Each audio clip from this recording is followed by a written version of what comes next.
Welcome back to the channel, guys, and welcome back to another video on E39. In this video we will be applying this steering wheel that I previously stitched up myself with this replacement lever, and in this video we will be swapping the regular wheel with this custom one. This is what I currently have in the E39. It's also a bit worn off and I just don't like the overall look of it, so we will be removing this and installing that. And to do that, there's two screws, one here, that you need to undo, and to do that you need such head.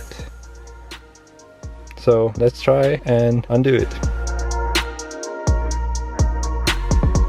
Alright, so I managed to unscrew one side and the other side is just not coming off. So I don't really care much about this steering wheel, so I think I will just do this and force it out.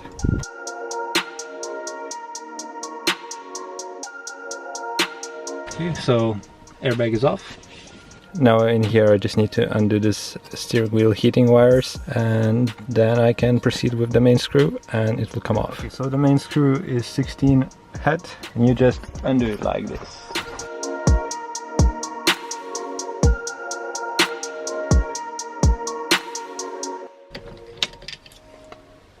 Screw is out and you can remove the steering wheel. And to fit the new steering wheel, you see there is a marking over here, and there is one on the steering wheel itself at the bottom, so you need to match those and then you can screw it back in.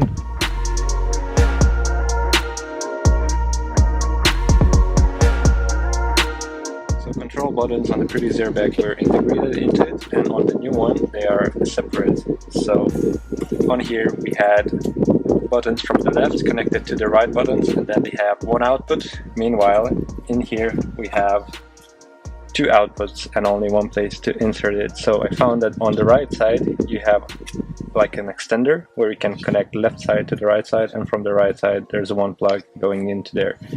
That's how you connect both sides if you had such steering wheel before.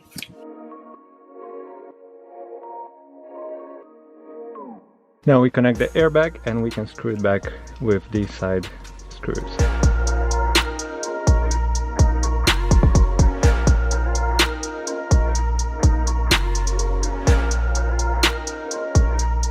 Okay, so steering wheel installation is complete. This is how it looks with the rest of the interior.